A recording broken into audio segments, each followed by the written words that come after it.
الحمد لله وحده والصلاة والسلام على من لا نبي بعده أما بعد فأعوذ بالله من الشيطان الرجيم بسم الله الرحمن الرحيم اقرأ باسم ربك الذي خلق الإنسان من علق اقرأ وربك الأكرم الذي علم بالقلم علم الإنسان ما لم يعلم وقال النبي صلى الله عليه وسلم طلب العلم فريضة على كل مسلم أو كما قال عليه الصلاة والسلام۔ محترم مصلیان کرام، گزشتہ 2 جمعوں سے ہمارا تعلیم کے عنوان پر بیان سن رہے ہیں۔ میں نے قرآن کریم کی جس آیت کی تلاوت کی اور اس کے بعد آپ صلی اللہ علیہ وسلم کی جس حدیث کو میں نے پڑھا، ان دونوں کی روشنی میں گزشتہ 2 جمعوں سے بیان ہو رہا ہے۔ سب سے پہلی بات جو آپ کو یہ بتلائی گئی تھی وہ یہ بتلائی گئی تھی کہ بنیادی دینی تعلیم کا حاصل کرنا ہر مسلمان پر فرض اور ضروری ہے۔ بنیادی دینی تعلیم کیا ہے اس کو بھی تفصیل کے ساتھ بیان کیا گیا تھا، اور یہ بات بتلائی گئی تھی کہ بنیادی دینی تعلیم کا حاصل کرنا ہر مسلمان پر فرض ہے، خواہ وہ مرد ہو خواہ وہ عورت ہو، خواہ وہ بڑھاپے کی عمر کو پہنچ چکا ہو، جوانی کی عمر میں ہو، یا وہ بچپنے کی عمر گزار رہا ہے۔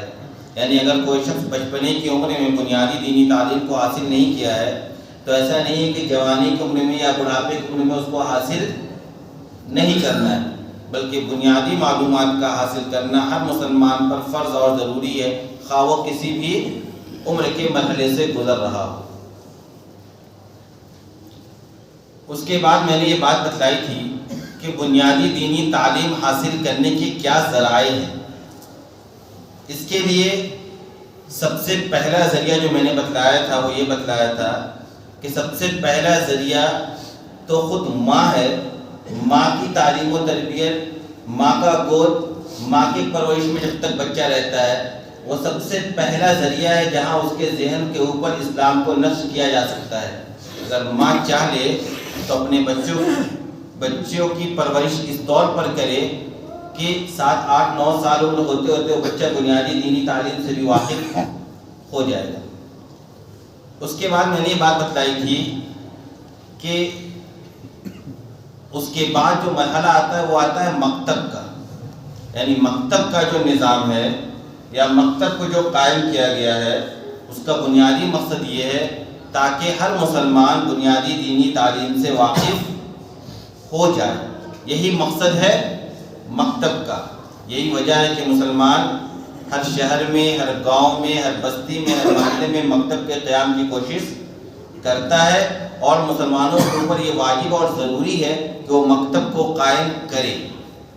کیوں کہ اگر بچہ مکتب نہیں جاتا ہے اور بنیادی دینی تعلیم سے واقف نہیں ہوتا ہے تو بہت اس بات کا بہت قوی اندیشہ ہے کہ آگے چل کر اس بچے کا جس درجے کا توکل اور ایمان اپنے اسلام پر ہونا چاہیے، اپنے اللہ پر ہونا چاہیے، وہ باقی نہیں رہتا ہے، بلکہ کوئی متشکک اس کے ذہن و دماغ میں اگر اسلام کے تئیں کوئی شک پیدا کر دیتا ہے وہ اس شک کا شکار ہو جاتا ہے۔ اس کی بنیادی وجہ یہ ہوتی ہے کہ اس کی بنیاد میں وہ بیج نہیں پڑی ہوئی رہتی ہے، اس بیج کی بنیاد پر اسلام اس کے ذہن و دماغ میں نشو و نما پائے، کیونکہ ذہنی طور پر وہ مسلمان نہیں رہتا ہے، وہ کچھ چیزوں کو دیکھتا ہے کہ میرے گھر میں یہ کام ہوتا ہے وہ کرتا ہے، پھر وہ جب دوسرے ماحول میں جاتا ہے جہاں وہ ساری کام نہیں کیے جاتے ہیں، غیر اسلامی امور میں وہ بھی مشغول ہو جاتا ہے، نہ اس کو بھی نماز کی خبر ہوتی ہے، نہ اللہ اور اس کے رسول کی خبر ہوتی ہے، نہ اس کا بھی اخلاق اسلامی اخلاق ہوتا ہے، نہ وہ آپ صلی اللہ علیہ وسلم کی ذات کو پہچان پاتا ہے۔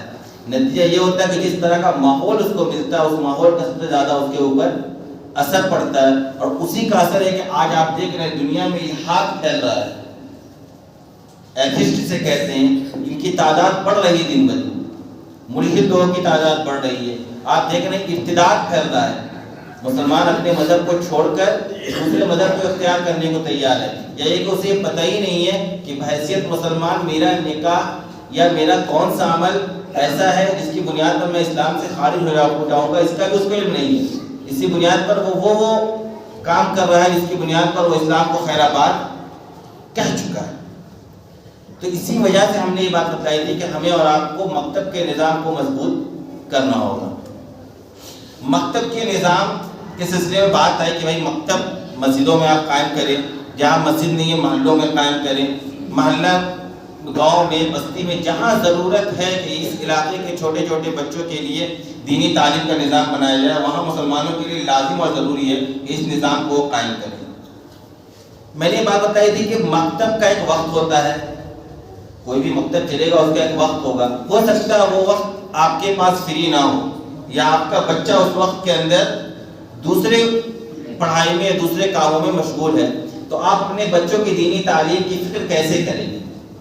اس کے لیے میں نے پچھلے ہفتے آپ کو بات بتائی تھی کہ پھر یہ ذمہ داری راست طور پر آپ پر آتی ہے کہ آپ خود بذات خود اپنی دینی معلومات کو مضبوط کریں، اپنا قرآن درست کریں، اپنی نماز درست کریں، اپنا اخلاق درست کریں. آپ خود ٹریننگ لیں، آپ خود تعلیم حاصل کریں. 6 مہینہ سال بھر آپ کو لگے گا، چونکہ آپ شعور کی عمر کو پہنچ چکے ہیں، بہت زیادہ وقت آپ کو نہیں رہے گا قرآن کو سیکھنے وغیرہ میں.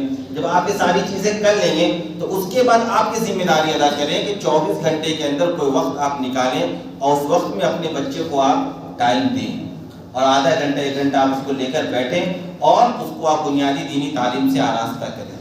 یہ ذمہ داری میں نے کہی تھی کہ اگر آپ مکتب نہیں دے سکتے تو آپ کو خود ادا کرنا ہوگا. آپ خود اپنا وقت نکالیے، آپ کو 24 گھنٹے میں جو بھی وقت نکلتا ہے 6 مہینے 1 سال آپ خود پڑھ لیجیے، خود معلومات حاصل کر لیجیے، خود اپنا قرآن درست کر لیجیے، اپنی نماز درست کر لیجیے، پھر اپنے بچوں کو سکھائیے. اگر آپ کے پاس بھی فرصت نہیں ہے تو میں نے یہ بات بتلائی تھی کہ چونکہ بنیادی دینی تعلیم کا حاصل کرنا ضروری ہے، اس کو آپ چھوڑ نہیں سکتے کسی بھی صورت میں. اس کا کیا رزلٹ نکل رہا ہے وہ ہمارے اور آپ کے سامنے ہے. آج جو منظر نامہ ہے، مسلمان اپنے اسلام پر مضبوطی سے قائم نہیں ہے. اسلام پر ہے تو ایمان پر مضبوطی سے قائم نہیں ہے. ایمان اور اسلام دونوں میں فرق ہے. ان دونوں کو وہ سمجھ ہی نہیں رہا ہے. وہ یہ سمجھ رہا ہے کہ میں مسلمان رہ کر ہی خوش ہوں، مومن بننے کی فکر اس کو نہیں ہے. یہ جو حالات ہیں، حالات سے آپ کو مقابلہ کرنے کے لیے یہ کام کرنے ہوں گے. پھر میں نے یہ بات بتلائی تھی کہ اگر آپ کے پاس خود فرصت نہیں ہے تو آپ اپنی اہلیہ کو، اپنی گھر والی کو، اپنی وائف کو ٹرین کیجیے، اور ان کو ٹرین کر کے اس طور پر آپ تیار کر دیجئے سال بھر کے اندر، 6 مہینے کے اندر، کہ وہ اپنے بچوں کی جیسے دیگر پرورش کا کام انجام دے رہی ہیں، وہ اپنے بچے کو لے کر آدھا گھنٹہ دینی تعلیم کے لیے بھی گھر میں بیٹھیں. اور میں نے یہ کہا تھا کہ جب یہ کام وہ شروع کریں گے تو اس کے ساتھ ساتھ محلے کے بچوں کو بھی فائدہ ہونے لگے گا. اور میں نے اس کی مثال دی تھی آپ کو ماضی قریب میں اپنے استاد کے مفتی سعید صاحب رحمۃ اللہ علیہ کی، کہ ان کے 13 اولاد، خود انہوں نے اپنی بیوی کو پہلے حافظ بنایا، اور اس کے بعد 13 اولاد اور 11 بیٹا 11 بہو 2 بیٹی 2 داماد، یعنی 13 دنی 26، سب کے سب حافظ قرآن، اور کسی کو مدرسے جانے کی ضرورت نہیں پڑی. سب نے اپنے گھر میں اپنی ماں سے، اپنی دادی سے، اپنی نانی سے اس تعلیم کو حاصل کیا. یہ بالکل ماضی قریب کی بات ہے. 2020 میں 2012-13 میں ان کے اہلیہ کا انتقال ہوا ہے. یعنی یہ قریب کی خاتون نے جو نے یہ کارنامہ انجام دیا دیوبند کے اندر. ان کا مکان ہے، سارے بچوں کا الگ الگ انہوں نے انتظام کر رکھا، اپنے گھر میں وہ مکتب چلاتی ہیں، پورا نظام وہ چھپ چکا ہے، ان کے گھر کے پورے حالات کتابوں میں، رسائل میں چھپ چکے ہیں. یہ تو ہے بنیادی دینی تعلیم کو حاصل کرنا. میں نے بات کی تھی کہ ہم لوگ تعلیم پر بات کریں گے، تعلیم پر اسٹیج بائی اسٹیج بات کریں گے. سب سے پہلے ہم تعلیم، بنیادی دینی تعلیم کی بات کریں گے. اس کے بعد جو دوسرا درجہ ہے علم حاصل کرنے کا، یا ہمیں جس طرح کا سماج میں افراد چاہیے اس کے لیے ہمیں کیا کرنا ہے، پھر عصری علوم کے لیے ہمیں کیا کرنا ہے. آج جو ہے دوسرا مرحلہ وہ یہ ہے کہ ایک تو ہو گیا کہ بنیادی دینی تعلیم کا حاصل کرنا تو ہر مسلمان پر فرض، واجب اور ضروری ہے. لیکن اس کے ساتھ ساتھ بحیثیت مسلمانوں کے لیے یہ بات ضروری ہے کہ اس کے سماج میں ایسے افراد پائے جائیں جو قرآن کے حافظ ہوں، ایسے افراد پائے جائیں جو قرآن کے عالم ہوں، ایسے افراد پائے جائیں جو قرآن کو سمجھنے والے ہوں، ایسے افراد پائے جائیں جو احادیث کو یاد کرنے والے ہوں. ایسے افراد پائے جائیں جو احادیث کو سمجھنے والے ہوں، ایسے افراد پائے جائیں جو فقہ کو سمجھنے والے ہوں. یعنی عالم دین کا ہونا بھی ضروری ہے بحیثیت اسلام کے، بحیثیت مسلمان ہونے کے، بحیثیت مسلم قوم ہونے کے. ہماری سماج کی ضرورت یہ ہے کہ ہمارے سماج میں کچھ لوگ اس کام کو بھی انجام دیں. کیا مطلب یہ کہ کچھ بچے ایسے تیار ہوں، کچھ گارجین کا ذہن ایسا تیار ہو کہ ہمیں اپنے بچے کو عالم دین بنانا ہے، ہمیں اپنے بچے کو حافظ قرآن بنانا. کیوں؟ وہ آپ کی ملی ضرورت ہے. آپ جب تک قیامت قائم نہیں ہوگی تب تک نماز، روزے، زکوٰۃ، تمام احکامات جاری رہیں گے، سلسلہ جاری رہے گا. اذان ہونی ہے، نماز ہونی ہے، تو نماز پڑھانے والا بھی تو چاہیے. آپ کو زکوٰۃ نکالنا ہے تو زکوٰۃ کے مسائل بتانے والا بھی تو آپ کو چاہیے. آپ کو حج کرنا ہے تو حج کا کیا طریقہ یہ بتانے والا بھی تو افراد آپ کو چاہیے. یعنی آپ نکاح کریں گے، نکاح پڑھانے کے لیے قاضی چاہیے. یعنی جو بھی آپ کی ملی ضرورت ہے، دینی ضرورت ہے، اس کو پورے کرنے کے لیے بھی افراد کی ضرورت ہے. اور یہ افراد بھی آپ ہی کے قوم سے تیار ہوں گے.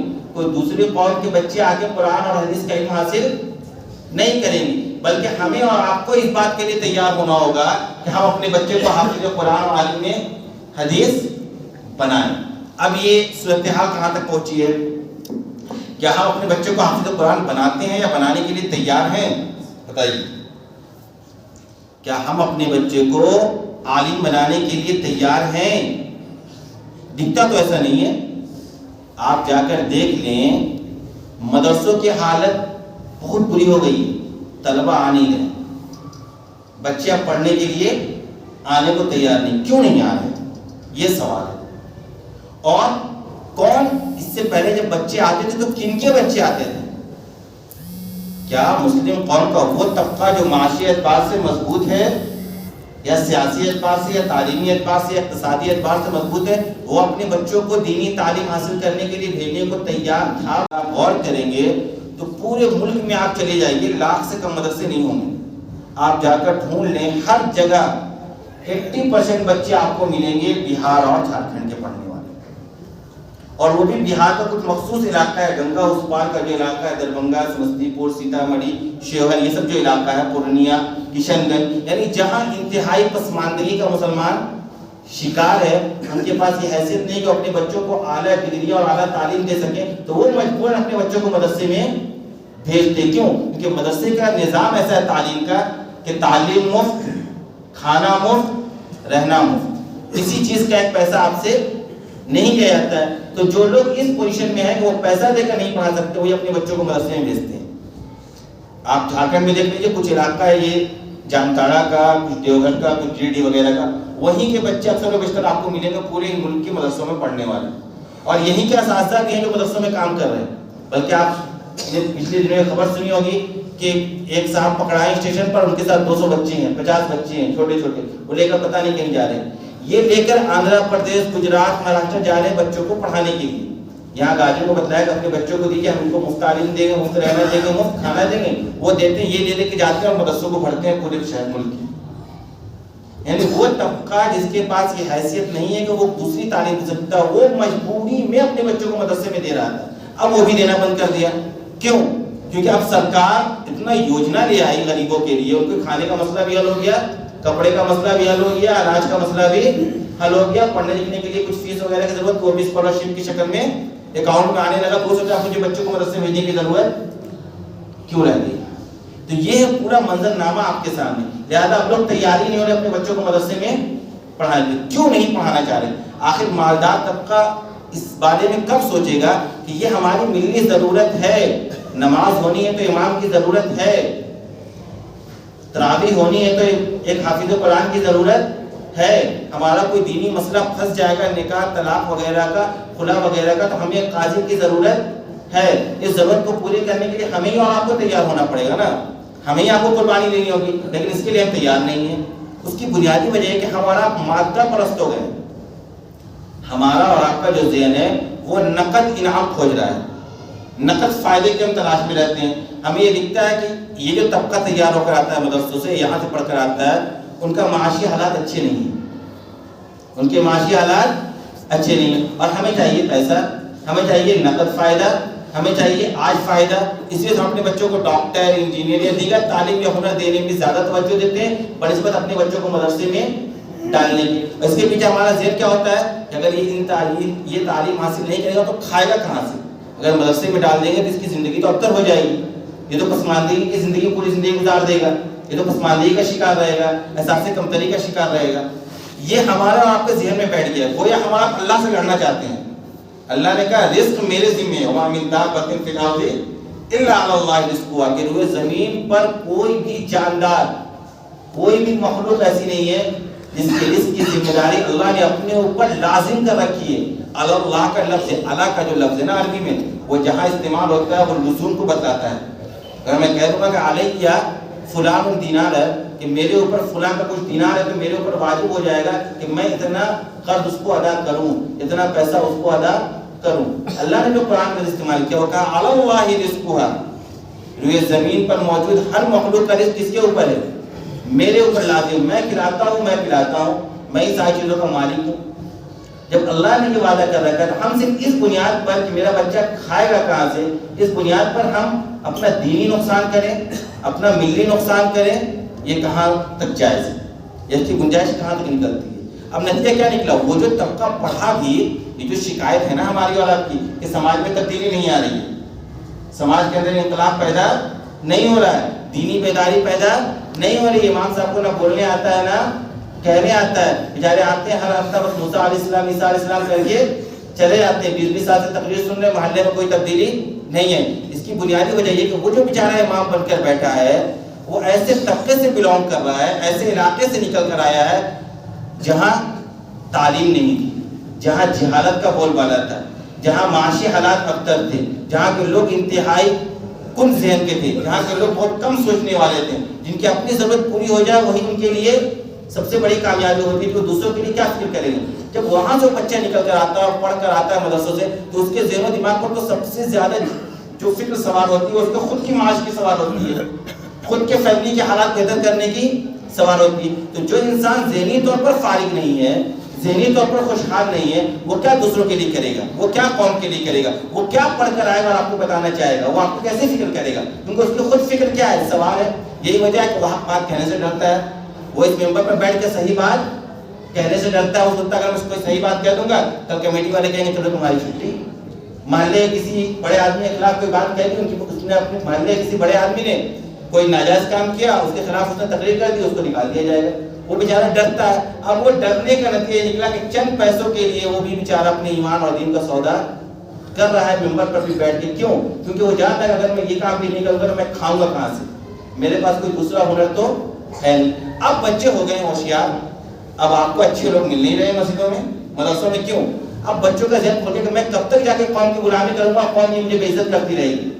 آخر کب تک سماج یہ کہ سمجھے گا کہ بھائی جو مسجد کا اسٹیٹس ہے وہ ہماری قوم کا سب سے نچلے درجے والے لوگوں کے اسٹیٹس کے برابر ہی باقی رہے. یہ ہماری آپ کی سوچ ہے. ہم مسجد کے معلم کو یا مدرسے کے معلم کو یا دینی امور کو انجام دینے والے لوگوں کو جو ان کا وظیفہ دیتے وہ آپ دیکھ لیجئے, یہ جو آپ کے نگر نگم کرمچاری کام کرتے ہیں اس سے بھی کم. پتہ ہے آپ نے کیا عزت دے رکھی ہے, آپ کی سوچ ہے جس کی بنیاد پر آپ کا یہ دینی نقصان ہو رہا ہے. جب آپ اس اسٹیج کو مضبوط کر دیجئے گا تو آٹومیٹیکلی آپ خود اپنے بچوں کو پڑھائیے گا. اللہ نے اگر آپ کو 4 بچوں سے نوازا ہے تو آپ کے اوپر لازم ضروری ہے کہ آپ ایک بچے کو کم از کم عالم دین بنائیے, ایک بچے کو کم از کم حافظ قرآن بنائیے. جب تک بچے حافظ, جب تک سماج میں قرآن کو جاننے والے سمجھنے والے لوگ نہیں رہیں گے, سماج کے اندر بہتری نہیں آ سکتی ہے. قرآن کتاب ہدایت ہے, قرآن ہے جو آپ کو یہ بتلائے گا کہ کون سا راستہ صحیح ہے کون سا راستہ غلط ہے. یہ کب آپ جانیں گے؟ جب آپ قرآن کو جانیں گے اور قرآن کو سمجھیں گے. جب آپ قرآن کو جانیں گے نہیں, قرآن کو سمجھیں گے نہیں اور قرآن سمجھنے والے افراد تیار ہی نہیں کریں گے, پھر تو قوم کا رونا ہی روئیں گے آپ, بربادی کا رونا ہی رو سکتے, اور کوئی راستہ آپ کے پاس نہیں ہے. یہ جو ہم نے بتایا آپ کو پورا منظرنامہ کہ دیکھیں کون طبقہ پڑھا رہا تھا, وہ طبقہ ہی پڑھانا چھوڑ دیا. یہ طبقہ کیوں نہیں پڑھا رہا تھا؟ کیونکہ اس طبقے کو چاہیے تھا پیسہ, اس طبقے کو چاہیے تھی ترقی, اور اس کو ترقی اس راستے میں نہیں نکلی. تو اس کے نظر میں آخرت کوئی حیثیت رکھی نہیں رہی تھی. اس کو ایسا لگا تھا کہ میرا بچہ اگر دنیا میں ہی کامیاب ہو جائے گا تو کامیاب ہے. حالانکہ ابھی قرآن کی آیت گزری 2-3 دن پہلے ہم لوگ تفسیر میں کہا فمن زحزح عن النار وادخل الجنة فقد فاز. قرآن نے صاف صاف اعلان کر دیا کہ جو جہنم کی آگ سے بچ گیا کل قیامت کے دن اور جنت میں جس کو داخلہ مل گیا وہی حقیقی معنوں میں کامیاب ہے. کامیابی کا دار و مدار جنت اور جہنم کے فیصلے پر ہے. کامیابی کا دار و مدار اس پر نہیں ہے کہ لوگ دیکھیں کہ آپ کے دسترخوان پر کتنے قسم کی اشیاء موجود ہوتی ہے. کامیابی کا دار و مدار یہ نہیں ہے کہ آپ کے جسم پر کتنے روپے میٹر کپڑا ہے. جو قوم کامیاب ہے اس کا لوگوں نے یہ نہیں دیکھا وہ دسترخوان پر کیا کھاتے تھے, وہ کیا پہنتے تھے, وہ کیسے بستر پر سوتے تھے. یہ کامیابی کا دار و مدار یا کامیابی کا مدار کبھی نہیں رہا. کامیابی کا مدار آپ کی جد و جہد ہے, آپ کی قربانی ہے, آپ کی محنت کشی ہے, آپ کا لگن ہے. کامیابی کا دار و مدار آپ کا اپنے اللہ پر بھروسہ ہے. کامیابی کا مدار آپ کی صلاحیت ہے, آپ کی قابلیت ہے, آپ کا مسلمان ہونا ہے بحیثیت مسلمان.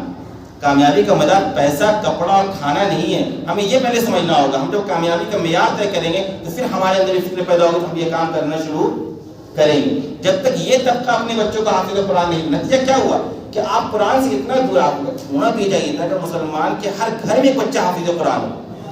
ارے وہ کتاب جو پوری دنیا کے لیے ہدایت ہے, جس نے پوری دنیا کو ایک راہ دکھلایا, جس نے پوری دنیا کو اندھیرے سے نکال کر اجالے پر ڈالا, جس نے پورے عرب کو 23 سال کے اندر انقلاب پیدا کر دیا. پوری دنیا میں آج اگر بول بالا ہے سب سے زیادہ تو قرآن کا ہے. کوئی آج تک قوم ایسا پیدا نہیں, کوئی ایسا فرد پیدا نہیں جو قرآن کے اندر ایک غلطی نکال دے, جو قرآن کو چیلنج کر سکے. قرآن کا چیلنج قیامت کے لیے قائم ہے کہ ایک آیت اس طرح تم لا کر دکھا دو, ایک آیت اس طرح تم لا کر دکھلا دو تو ہم مان جائیں گے. آج تک دنیا میں کوئی قوم اس چیلنج کو قبول کرنے کو تیار نہیں. اس کتاب کی ہم اہمیت ہی نہیں سمجھ رہے. ہم یہ سمجھتے کہ بس ہمارے گھر میں وہ جزدان میں پڑھ کر پڑے ہوئے کوئی مر جائے گھر میں تو اٹھا کر قرآن خوانی کر دے گا, سمجھیں کہ سارا حق ہم نے قرآن کا ادا کر دیا. حالانکہ مسلمان, میں سوچتا ہوں کہ مسلمانوں کی زبان پر کبھی غور کرتا ہوں پوری دنیا میں, مجھے لگتا ہے صرف اور صرف بنیادی وجہ ہے قرآن سے دوری. اگر مسلمان قرآن پڑھتا, قرآن سمجھتا, قرآن کے بتائے ہوئے راستے پر عمل کرتا, قرآن کا پیغام دوسروں کو پہنچاتا, تو آج بھی اس دنیا میں سب سے بلند کوئی قوم ہوتی تو مسلمان ہوتے. ہم نے قرآن کی تعلیم کو اہمیت ہی نہیں دی کیونکہ ہم نے پیسہ جوڑ دیا تعلیم سے, ہم نے ترقی سے پیسے کو جوڑ دیا اور پیسہ ہم کو قرآن کی تعلیم سے مل نہیں رہا. تو آپ جوڑ دیجیے یہاں پر بھی پیسہ, کیا مشکل ہے؟ ارے بھائی آپ اسٹیٹس بڑھائیے اپنی مسجدوں کا, آپ اپنے مدرسوں کا اسٹیٹس بڑھائیے. آپ جا کر دیکھ لیں جو پادری عیسائی قوم کے اندر ہیں یا دوسرے مذاہب کے اندر جو ان کے مذہبی لوگ ہوتے ہیں, ان کی پوری ذمہ داری ان کی قوم ادا کر رہی ہے. وہ بھی ٹھاٹوا کی زندگی گزارے. ایسا نہیں ہے کہ وہ آپ کی طرح, آپ کی بولیوں کی طرح ان کے حالات ہیں, یا آپ کے علماء کی طرح وہ ڈگر پہ ٹھکرے کھا رہے ہیں. ایسی بات نہیں ہے. آپ کیا کرتے ہیں, آپ بھی سوچیے آپ کی بنیادی ضرورت ہے. آپ اگر مسجد کے پلیٹ فارم کو مضبوط کریں گے, آپ کا سماج مضبوط ہوگا, آپ کا ماحول مضبوط ہوگا, آپ کا محلہ مضبوط ہوگا. نقصان کیا ہوگا نا, جب نقصان یہ ہوئے اچھے لوگ نہیں آنے لگے تو ہر طرح کے بیچارے لوگ بن گئے عالم حافظ اور سوچا چلو جیسے چلتا ہے کام چلا لیں. مقصد ہوتا ہے ان کی صرف ڈیوٹی نبھانی, مقصد ہوتا ہے صرف چند پیسہ کما لینا. اب نتیجہ یہ ہوا کہ وہی اس ممبر پر بیٹھ کے وہ بات کہنے لگا جو آپ چاہتے تھے, وہ بات کو نہیں کہنے لگا جو اللہ اس کے رسول چاہتا تھا. وہ آپ کی خواہشات کے مطابق آپ کو آ کر جمعہ کے دن سنا دیتا تھا اور آپ بھی خوش, امام صاحب بھی خوش. نتیجہ یہ ہوا کہ امام بھی زندگی بھر جاہل رہا اور یہ قوم بھی زندگی بھر جہالت کے دلدل میں پھنسی رہی. اس کا سب سے بڑا نقصان یہ جو ممبر ہے اس کو آپ معمولی مت سمجھیے. یہ وہ ممبر ہے جس پر آپ صلی اللہ علیہ وسلم بیٹھ کر قوم سے خطاب کیا کرتے تھے. یہ وہ ممبر ہے جس پر خلیفہ ابوبکر صدیق رضی اللہ تعالیٰ عنہ کھڑے ہو کر خطبہ دیا کرتے تھے. یہ وہ ممبر ہے جس پر عمر رضی اللہ تعالیٰ عنہ کھڑے ہو کر خطبہ دیا کرتے تھے, جن کی آدھی دنیا پر حکومت تھی. وقت کا بادشاہ یہاں کھڑا ہوتا تھا. جہاں اسلامی حکومت ہے وہاں جمعہ کا خطبہ بادشاہ کو دینے کا حکم ہے, اور وہ بھی تلوار لے کر, یعنی پورے روم اور دبے کے ساتھ جمعہ کا خطبہ دیا جائے, پوری دنیا کو ایک پیغام دیا جائے, مسلمانوں کو ایک پیغام دیا جائے. یہ تھا یہ ممبر کا درجہ, اور ایسے افراد کو یہاں کھڑا کیا جاتا تھا. لیکن نتیجہ ہو کہ ایسے افراد بننے کو ہم تیار نہیں ہوئے. اب وہ بیچارہ جو کہیں سے اٹھ کر آیا, بڑی مشکل سے پڑھا لکھا, خود کے حالات سے اتنا دو چار ہے کہ دوسروں کو وہ آ کر یہاں بیٹھنے لگا تو وہی کام کر رہا ہے جو آپ چاہ رہے تھے. تو آپ یہ جو سمجھتے ہیں کہ نقصان ہو رہا, قوم کے اندر تبدیلی نہیں آ رہی, ائمہ ہمیں اچھے نہیں مل رہے, کیوں ملیں گے؟ آپ ان کو اہمیت ہی نہیں دے رہے, آپ اس تعلیم کو اہمیت نہیں دے رہے, آپ اپنے بچے کو پڑھانے کو تیار نہیں ہیں. مولوی صاحب چاہتے ہیں وہ سارا کام کر کے دے, کیسے دے گا وہ؟ آپ تیار ہوئیے. آپ مسلمان نہیں ہیں, بحیثیت مسلمان آپ کے اوپر ذمہ داری نہیں ہے اس دین کی حفاظت کی. بحیثیت مسلمان ہمارے اور آپ کے اوپر یہ ذمہ داری نہیں ہے کہ ہم اس دین کی حفاظت کی, اس دین کی نشر و اشاعت کے لیے کوشش کریں. یہ دین گھر گھر تک پہنچے، یہ دین ہم غیر مسلم تک پہنچے، یہ ذمہ داری ہر ایک مسلمان کی ہے، یہ ذمہ داری کسی خاص طبقے کی نہیں ہے، ہم میں سے ہر مسلمان کے اوپر یہ ذمہ داری آئی ہے کہ ہم یہ کام کو انجام دیں۔ جب ہم یہ کام انجام دینے لگیں گے ہمیں اچھے افراد ملنے لگیں گے، ہمیں اچھے افراد ملنے لگیں گے تو اچھا کام آپ دیکھیں گے، اس کا آپ اثر دیکھیں گے محلے کے اندر، اس کا آپ اثر دیکھیں گے، تبدیلی دیکھیں گے آپ ماحول کے اندر۔ لوگ آج زیادہ بولتا ہے اس کی بات میں اثر نہیں ہے، کیوں اثر نہیں؟ وہ تو چند پیسوں کے لیے مسجد کے فنڈ میں بھی ہیرا پھیری کر رہا ہے، وہ چند پیسوں کے لیے فلاں کے دروازے پر، کبھی فلاں کے دروازے پر، کبھی صدر کے دروازے پر، کبھی سیکورٹی کے دروازے پر چکر کاٹ رہا ہے بیچارہ، کبھی ٹیوشن کے نام پہ بیچارہ چند پیسے کے لیے ٹیوشن پڑھانے جا رہا ہے، وہ اور کس لیے جا رہا ہے؟ چند پیسے کے لیے تو وہ زیادہ ٹھوکر کھا رہا ہے، کسی کے گھر میں روزانہ داخل ہو رہا ہے، غیر محرم اس کی نظر پڑ رہی ہے روزانہ، یہ سارے کام وہ کیوں انجام دے رہا ہے؟ صرف اس بنیاد پر کہ وہ معاشی طور پر کمزور ہے اور قوم نے کمزور رکھا ہے، کوئی یہی کمزور نہیں ہے۔ ہم اور آپ جب تک مسجد کو ہم جب تک اسلام پر ہی ہماری توجہ نہیں ہے، جب تک ہم اسلام کو اہمیت نہیں دیں گے، جب آپ کی نظر میں اسلام کی اہمیت ہوگی تو اسلامی تعلیمات کی اہمیت ہوگی، جب اسلامی تعلیمات کی اہمیت ہوگی تو اسلامی تعلیمات کے حاملین افراد کی بھی اہمیت ہوگی، اور پھر اسلامی اداروں کی اہمیت ہوگی، اسلامی مرکزوں کی اہمیت ہوگی، اسلامی انجمنوں کی اہمیت ہوگی۔ یہ اہمیت پیدا ہوگی جب آپ کو اپنے مذہب پر اعتماد پیدا ہوگا۔ آپ تو کسی دوسرے مذہب والے کے علاقے میں جاتے ہیں فوراً آپ اس کے رنگ میں رنگ جاتے ہیں، ہونا یہ چاہیے تھا کہ آپ کا اثر وہ قبول کرتے ہیں، آپ کے اخلاق کی نقل کرنے کی کوشش وہ کرتے ہیں، آپ کے کپڑے کی، آپ کے چلنے کی، آپ کے اٹھنے کی، آپ نے بیٹھنے کی کاپی دوسری قوم کرتی، یہاں بالکل الٹا ہو گیا ہے۔ آپ جہاں جاتے ہیں نکلتے ہیں چار ایسے لوگوں کی مجلس میں جو دوسرے مذہب والے، آپ ان کی کاپی کر لیتے ہیں، آپ ان کو کیا سلام کرتے ہیں، وہ آپ کو پرنام کر رہے ہیں، آپ بھی پرنام کرنے لگتے ہیں، وہ آپ کو نمسکار کر رہے ہیں، آپ بھی ان کو نمسکار کرنے لگتے ہیں، وہ چاہتے ہیں کہ میں کھڑے ہو کر کھاؤں، آپ بھی کھڑے ہو کر، ارے ہونا تو یہ چاہیے کہ آپ ان کو بٹھا کر کھلا دیں۔ تعلق کا واقعہ سنا کر بات ختم کرتا ہوں، یاد آ گیا اس پر۔ یہ تعلق میں مولانا اسد مدنی رحمۃ اللہ علیہ جو علماء ہند کے صدر تھے، انتقال کر گئے ہیں 2004 یا 6 کو۔ ان کے دور میں تعلق میں ایک مرتبہ ڈاکٹر راجندر پرساد آئے، اس وقت وہ ہندوستان کے راشٹرپتی ہوا کرتے تھے، وہ آئے۔ اس موقع پر ہوا یہ کہ تعلق میں ایک پروگرام ہوا، پروگرام ہونے کے بعد مولانا اسد مدنی رحمۃ اللہ علیہ نے اپنے گھر میں ان کے لیے دعوت کا انتظام کیا۔ اب جب دعوت کا انتظام ہوا تو مولانا اسد مدنی رحمۃ اللہ نے یہ کیا کہ ان کے یہاں زمین میں دسترخوان لگتا تھا، زمین میں باضابطہ دسترخوان لگایا اور سنت کے مطابق جیسے کھانا وغیرہ لگایا انہوں نے لگا دیا۔ اب جب ڈاکٹر راجندر پرساد آئے ان کو لے کر جب وہ آگے بڑے دسترخوان کی طرف، تو کہا ان کو کہ چلیے آج آپ کو ہم اپنے مذہب کے مطابق کھانا کھلاتے ہیں۔ ڈاکٹر راجندر پرساد نے اس کو نقل کیا ہے بعد میں جا کر کہ مولانا اسد مدنی رحمۃ اللہ نے مجھے اس طریقے سے کھانا کھلایا اپنے دسترخوان میں بٹھا کر جیسے ان کے نبی کھانا کھایا کرتے تھے۔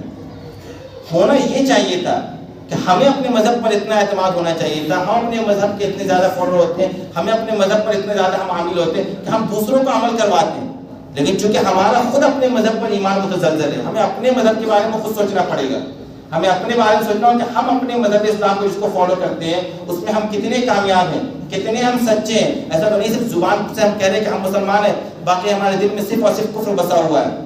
ایسا تو نہیں ہے کہ بت پرستی ہمارے ذہن و دماغ پر حاوی ہے، یہ نہیں ہونا چاہیے۔ ہمیں اپنے اندر تبدیلی لانی ہوگی، جب تک ہم خود اپنے آپ کو بدلنے کی کوشش نہیں کریں گے نہ ہمارا سماج بدلے گا، نہ ہمارا محلہ بدلے گا، نہ ہمارا پڑوس بدلے گا۔ اللہ تعالیٰ ہم سب کو کہنے سے زیادہ عمل کرنے کی توفیق۔